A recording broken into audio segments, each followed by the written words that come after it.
Ito lamang mga kakwento, naniniwala ang veteranong mamamahayag na si Arnold Clavio na posibleng magdiwang ang mga magnanakaw sa gobyerno kung sakaling magbitiw o maalis sa pwesto si Pangulong Bongbong Marcos Jr.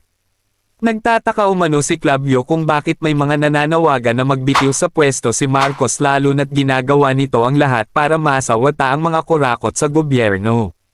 Hindi ko maintindihan ang nananawagan na bumaba si President Bongbong Marcos sa pwesto. Ito ba ay para sa bayan o para sa kapakanan ng mga nasasangkot, ani Clavio?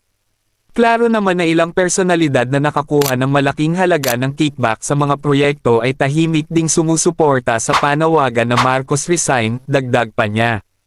Kung kayo ang tatanungin mga kakwento, anong masasabi nyo sa sinabi ni Arnold Clavio? Halika mga kakwento, pag-usapan natin yan sa comment section, at huwag mo na rin kalimutang i-follow ako para updated ka sa mga news natin.